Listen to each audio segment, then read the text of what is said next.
going on in the world. My brain can find a million things I would like to see go differently. And at the same time, my soul has a sense of peace that somehow we are right where we're supposed to be. While I don't think of sadness as a problem that needs to be fixed, I would like to experience more happiness. And I'll share what some of the thought leaders on this topic have to say about that in a bit. Let's start with looking at some basic definitions. Oxford Dictionary defines happiness as simply the state of being happy.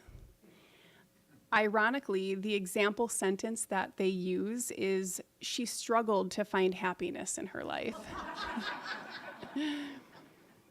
Britannica.com says happiness in psychology is a state of emotional well-being that a person experiences either in a narrow sense when good things happen in a specific moment, or more broadly as a positive evaluation of one's life and accomplishments overall. That is subjective well-being. So take a moment to think about a time that you were happy recently.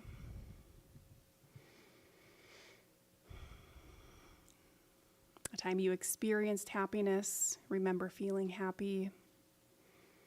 And what was it about that moment that made it happy?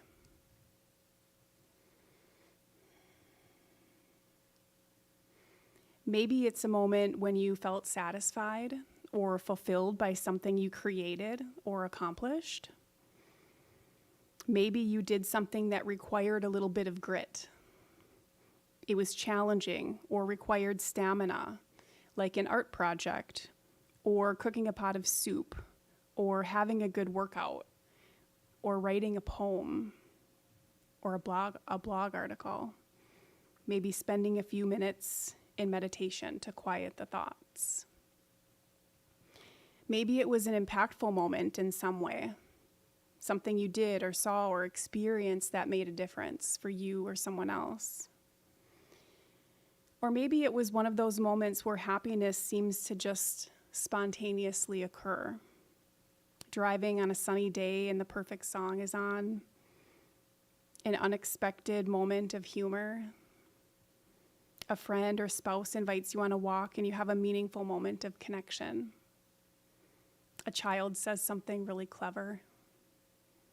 A stranger opens a door for you with a smile.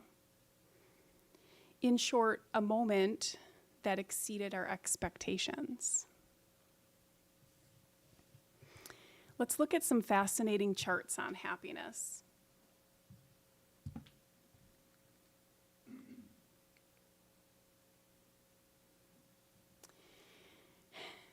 It is a smile. This here is a chart on the shape of happiness by Blanchflower and Oswald, done in 2017, and it shows the relationship between life satisfaction and age based on 7 massive surveys and 1.3 million randomly sampled people from 51 countries. As you can see, they all have something in common. That as we move forward in age, our happiness or subjective well-being, experience of well-being goes down until we hit about 50s, and then it begins to climb back up in general. Studies consistently show that income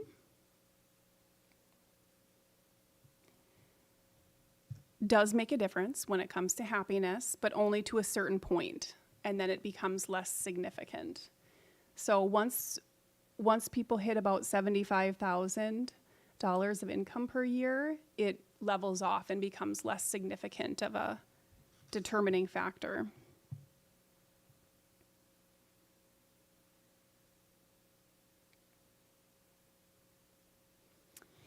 Happiness and stuff. So Safal Neveshek created this quite clever little graph here, and the U-shape line is describing age. So as we go, just like the earlier chart, we tend to dip down in happiness, and then until we hit about 45, 50, and then we begin to climb back up. And then the arc is stuff, the accumulation of stuff. So as we get more things, actually our happiness tends to go down. And he describes then that we spend the first part of our life accumulating stuff and the second part of our life getting rid of it. And as we get rid of our stuff, we tend to become more happy again. The art of subtraction, he calls it. Mo Gaudet, engineer and former chief business officer for Google X and author of the book Solve for Happy, defines happiness as that calm and peacefulness you feel when you're okay with life as it is.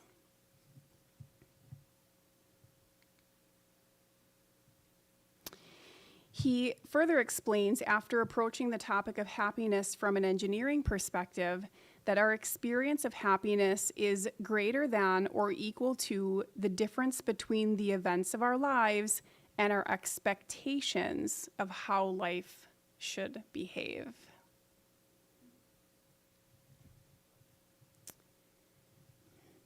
Mo's story, he became very successful quite early on in his life.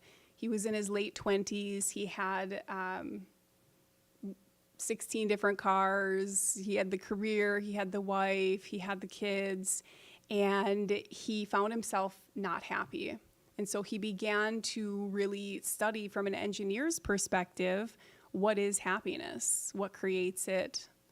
And he simultaneously had this really brilliant son who, when he started speaking to him about what he was looking into, he was like, well, you could have just asked me, Dad. And he started explaining just from this deep inner wisdom that he had, his perspective of happiness. Well, Mo's son ended up dying tragically around the age of 21 from some mistakes in a routine surgery.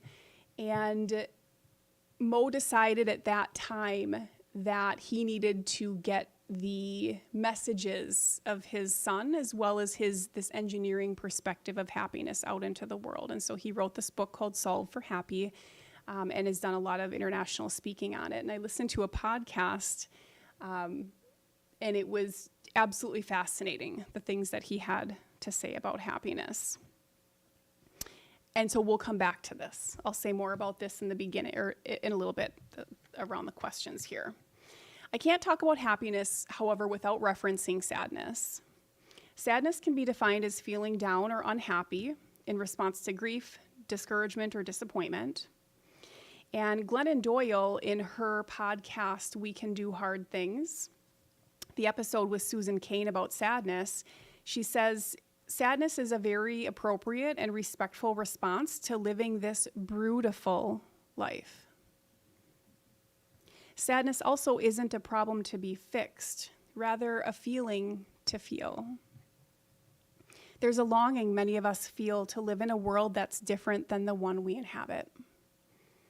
We have expectations of how the world should be, and then there are the events of the world we actually live in.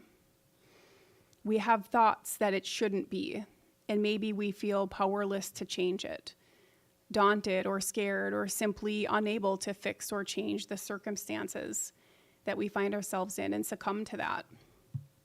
But tragedy also cracks our hearts open. We need to feel that. In order to be happy, we have to let ourselves move through the sadness when it's there, not push it aside or operate on top of it for too long, but to sit with it and to see what it's telling us. Mo Gaudet says unhappiness is a survival mechanism. It's telling us, hey, something's not perfect. Can you please look into this? Don't avoid that, he says.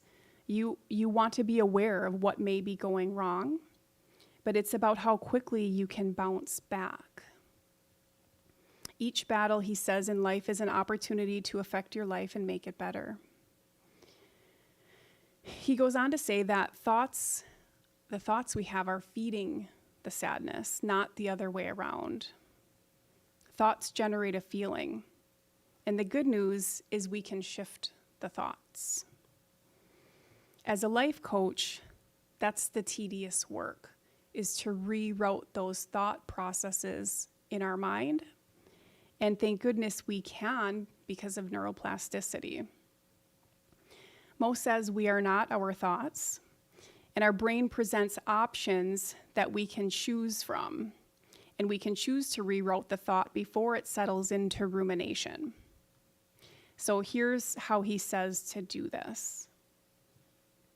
With anything that you are unhappy about, to first ask yourself, is it true? Oftentimes we might think that there's something happening or that could happen, but we don't actually know if it's true. So if it is true, then ask yourself, is there something I can do about it? And if you can, take action on that. If it's not something you can do something about, then you ask yourself, can I learn to accept it and move forward with life despite its presence? Or how can I learn to accept it and move forward with life despite its presence? He says that this process not only makes us happy, but also successful in business, in life, in relationships. Saying, I don't like this, I want life to be different, is an unhappy thought. And unhappy thought doesn't change life, but it changes you and makes you miserable. So what to do with all of this?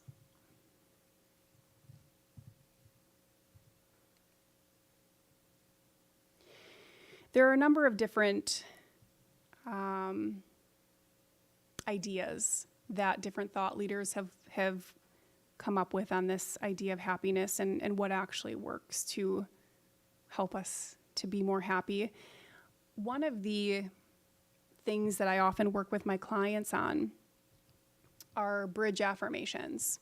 So many of us have heard of the concept of affirmations, and being able to say affirmations can be very powerful. Being able to write them out by hand can be very powerful in shifting those neural pathways in the brain on how we're thinking about things. But sometimes regular affirmations are a bit too far of a stretch for the mind to actually believe it could be true. And so that's where I bring in what I call bridge affirmations. And it's just a little template here is what you're looking at. So it's something that can bridge you from what you're currently experiencing into where you want to be. So even though something, I still know this other thing. Or just because doesn't mean I trust even while I'm experiencing this other thing. Or despite this, I am, fill in the blank. So, for example, even though we aren't there yet, I love that I hold a vision for a more just and equitable world. Even though I do not always feel happy, I do believe it's possible for me to feel more happy than I currently do. Although I feel stuck in sadness right now, I look forward to getting better at redirecting my thoughts before the rumination starts.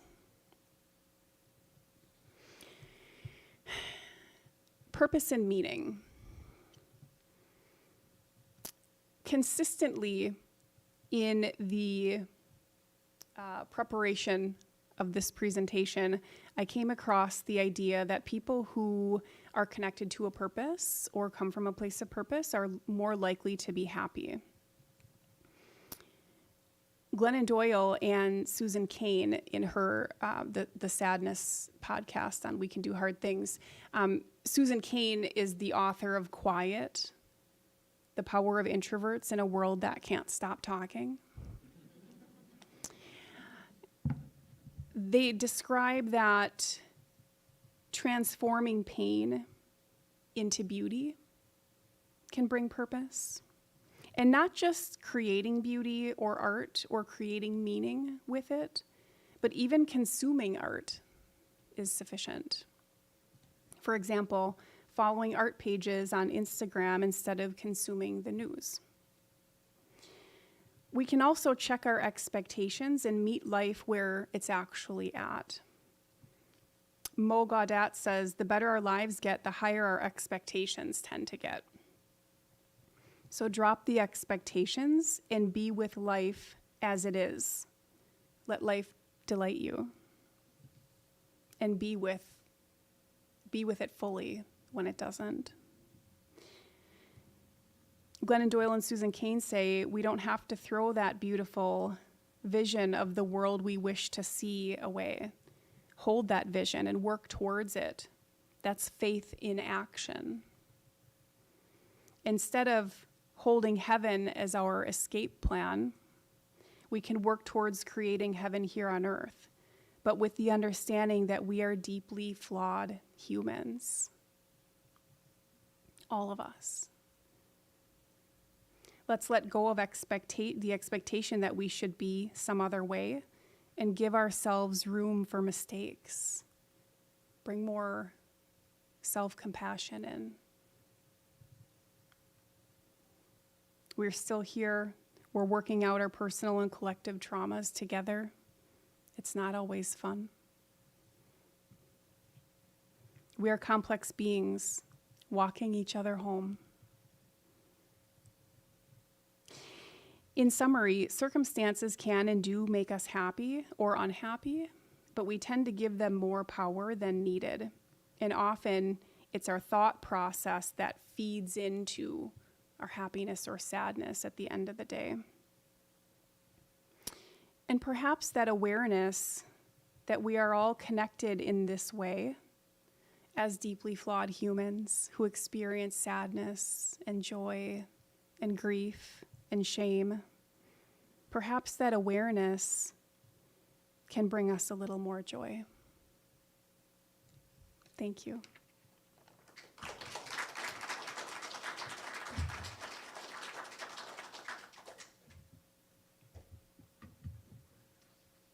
Thank you, Sarah.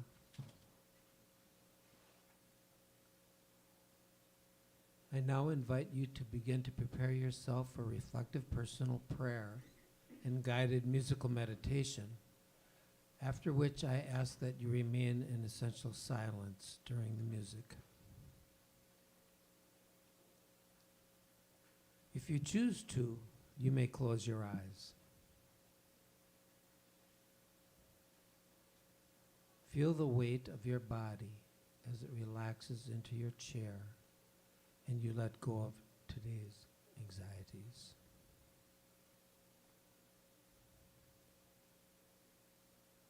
Feel your feet on the solid earth beneath as you let go of tomorrow's worries.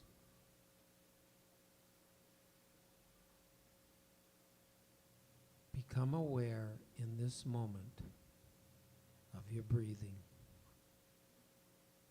as you breathe in life and breathe out love.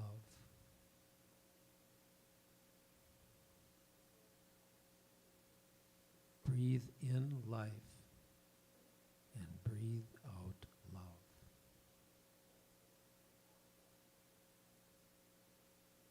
And as you become centered, focus your attention on your beautiful heart, your beautiful Christ self.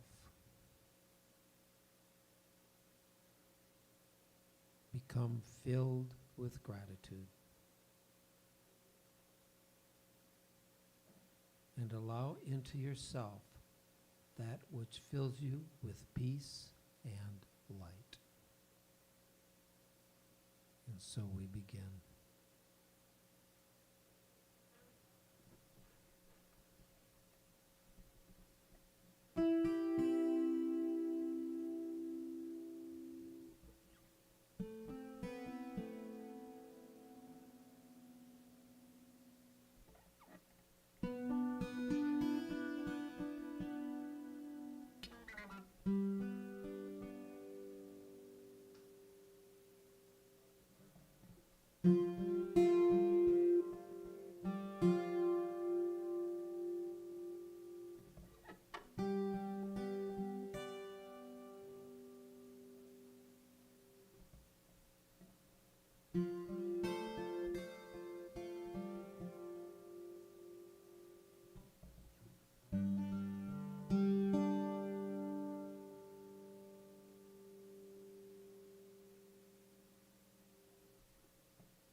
And now I invite you to gently return to this place.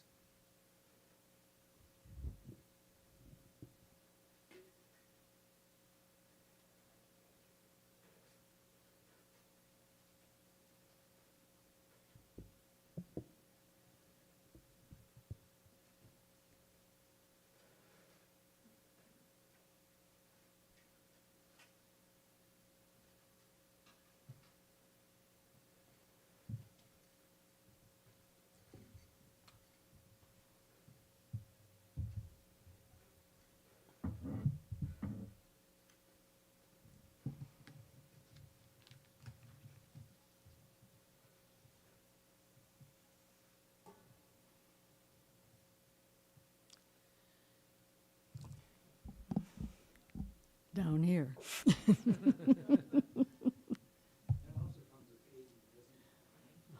Oh, you got it. I'm 3 inches shorter than I used to be. It's not that we get shrink. It's just that we're shrinking. It's just that our body is losing the cartilage between the spines, between the segments of the spine. Anyway, now we move from meditation to our affirmation of prosperity. This is a time in our service when those of us who think of Unity of Appleton as our spiritual home practice, putting spirit first in our financial life, we know that when we do this, not only does it prosper the spiritual community we love, it also supports our own spiritual growth and prosperity. Let this be a time to connect with the guidance of Spirit in you and give whatever amount Spirit guides you to give. Whatever that amount is this morning, take it in your hand and bless it with your love. If you are one of the growing number of us who give electronically, take the gift into your heart. Feel free to bless the plate as it passes by, and let yourself feel as grateful as you can to God in you as you are your one source. Then please join in our affirmation of prosperity.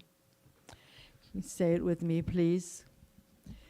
Unity of Appleton, live with the energy of Spirit in the flow of divine abundance, and radiant with unlimited possibilities.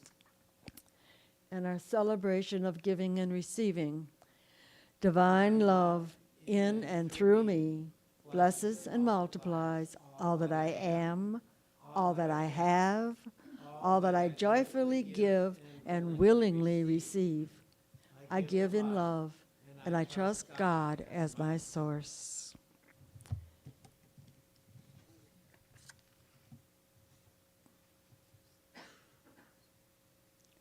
So,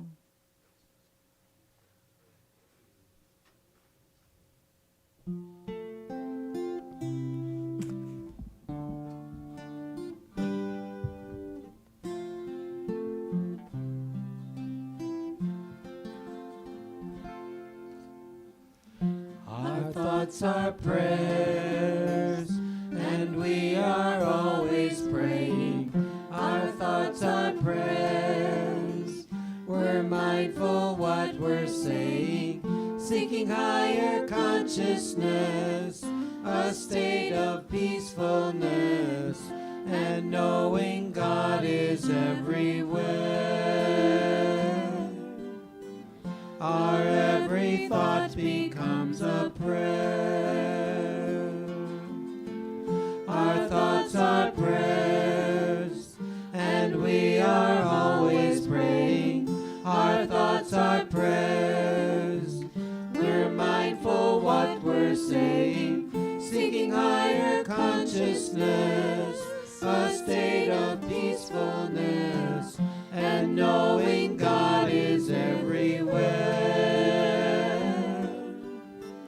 Our every thought becomes a prayer.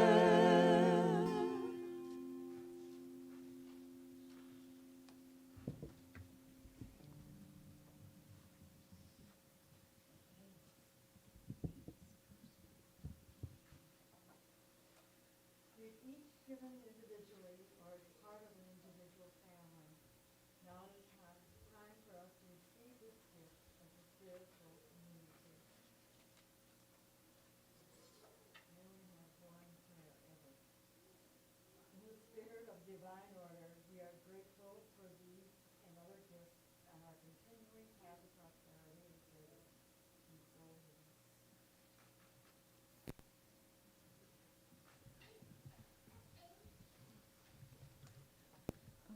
Okay, announcements. Okay. Plant sale today. Please take home something green to brighten up your yard. The sale is from 11 to noon. 12, that's noon, isn't it?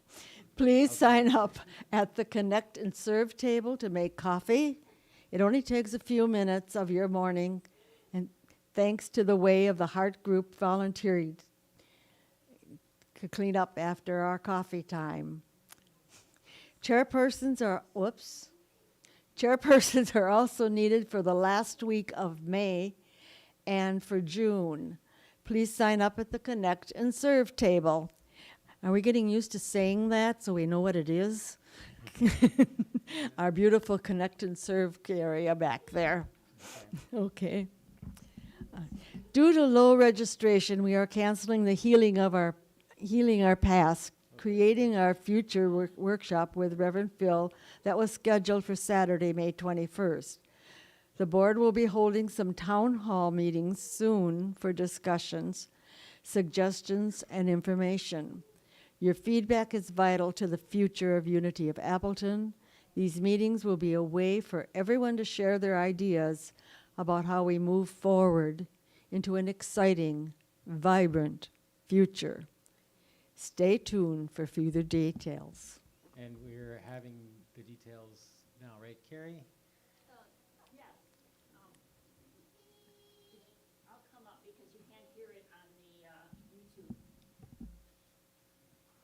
So, yeah, I just want everyone to know that we are going to be scheduling our first town hall gathering for June 5th, the first Sunday in June, right after the service. And it's going to be fun. There will be food and good conversation. Thank you. Food always gets us here. Okay. Please stand and say with me the prayer of protection. Okay. The light of God surrounds us. The love of God enfolds us. The power of God protects us. The presence of God watches over us. Wherever we are, God is, and all is well.